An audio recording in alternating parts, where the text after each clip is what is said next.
everyone, Danielle Carpino here of Humble Tree Homestead. Today I'm coming at you with a very quick video on how to prune mint. There is a way that you can prune it so it will continue to produce for you throughout the entire season. Doing it this way is more effective because you will actually yield more mint throughout the season than you would if you were just cherry picking and randomly picking off the leaves. That does not help the plant to grow and thrive.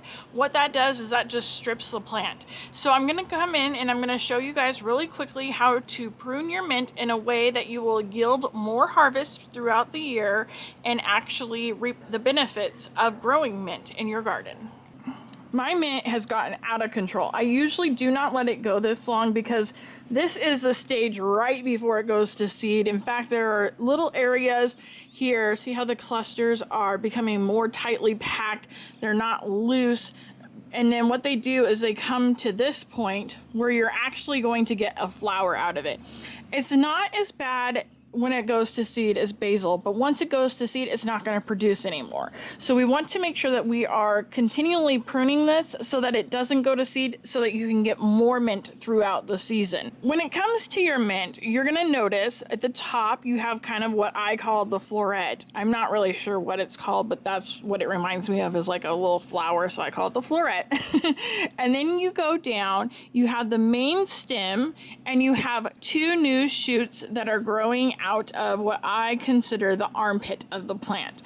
You're going to notice that all the way down this stem. When I am pruning mint, I like to go down to the furthest set of new leaves that I can find, and I will go in and clip it at that point.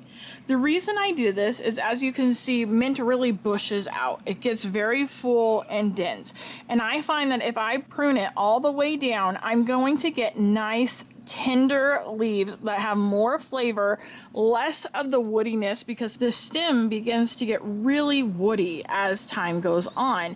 And if you let it get to this point, how this one's really thick, you can't really use it in things other than tea. Whenever I use it for culinary purposes like cooking, I like these really thin ones because I can just chop that up and throw it in my food, and it's not going to be hard and woody.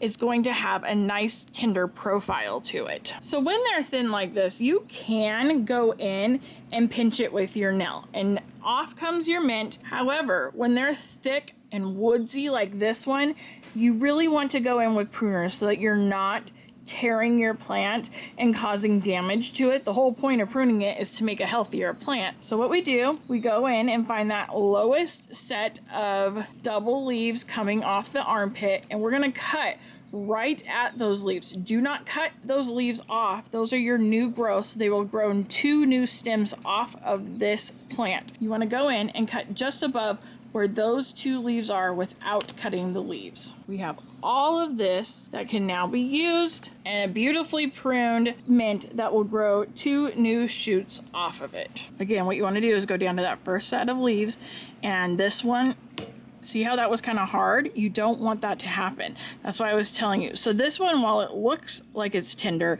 you can feel that it's woodsy. Not pulling is really hard on your plant. Okay, again, we want to go down that main stem to the armpit of the plant, find the two lowest points of growth that has two leaves growing off of it. You want to then go into that area and cut it off just above those new leaves. Pull that away, that's your harvest. And then again, now you have those two new shoots that are gonna grow out. And when those shoots grow out, they're gonna kind of look like this. So you'll have two new shoots of mint coming off of this plant. It's gonna make it a lot bushier and yield a lot more leaves because you're doubling your production every time that you do this.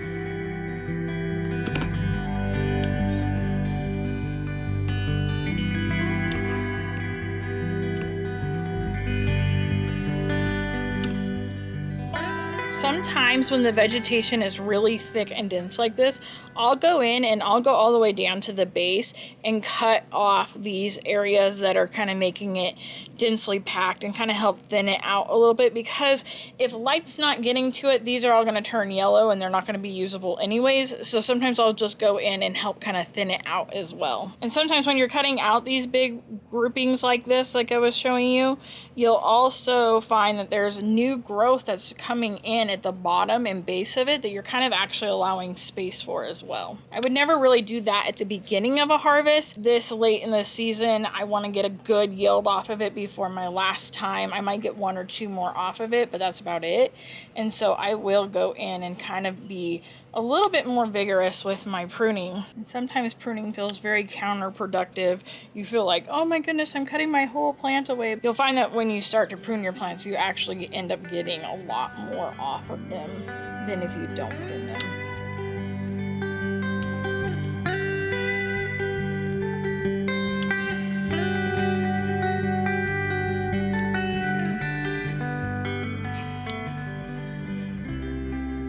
Sometimes when I see stems that are like this, where you kind of see that like real woodsiness coming through, the greens kind of coming off of it, I'll go in and pick those ones out as well, because that's getting really tough. It tends to take up a lot of the base space for new growth, and I just find that the plant does so much better when I go in and cut that really old woodsy stuff off. Like this one, yes, there's some new growth off of it, but see how thick and woodsy, and it's just unpliable. I'll just cut those out sometimes towards the end of the season.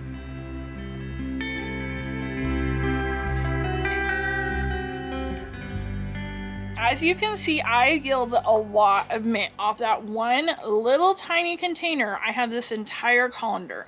Now, I did let it go a little bit longer than I normally do before I harvest, but I yield a lot of mint off that one container every year. So it's really important to go in and prune that plant so that you are yielding the most mint you possibly can out of your season. When it comes to growing mint, they grow in root systems under the ground, so they will take over a space. Make sure that you're either planting your mint in an area that you have that you do not mind being overran by mint. It has lots of space and will grow. Or make sure that you're putting it in a container if you don't have that space. Even if you're wanting to put it in your flower bed, you can dig a hole, put your flower pot or container in your garden, and then let your mint grow inside of that.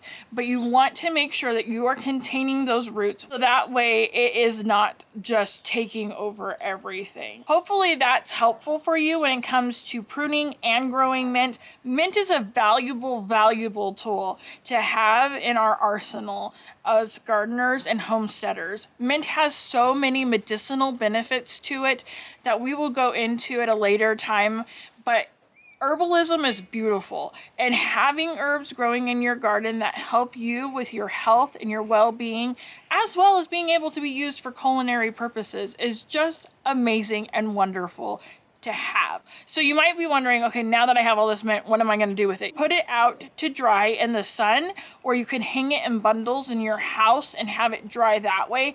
I do not like to put mint or any herbs through the dehydrator because I find that they lose their medicinal values. So you can air dry your mint out or dry it in the sun, but I would not run it through a dehydrator because the temperature that it reaches is just a little too high and those medicinal values start to deplete. I like to use it for culinary purposes. We have a Thai beef salad that I make that is phenomenal, and it is a really good recipe, but it calls for a lot of mint. And in case you haven't noticed, when you buy mint in a grocery store, it's really expensive.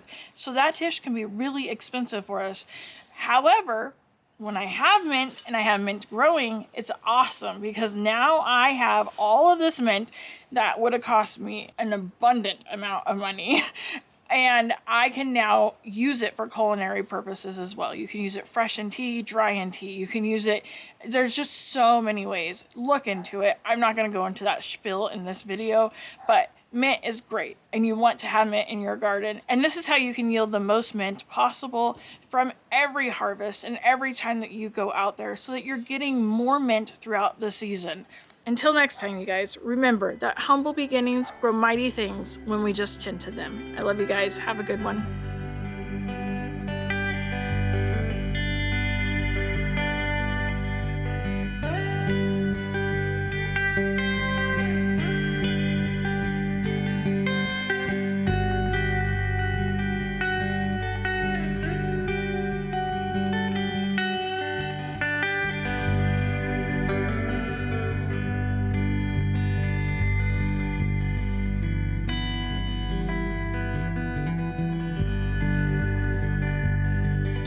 guess that's one good lesson to get from me. Don't be afraid to try to prune your plants, because a lot of times they will thrive and thank you long haul if you do.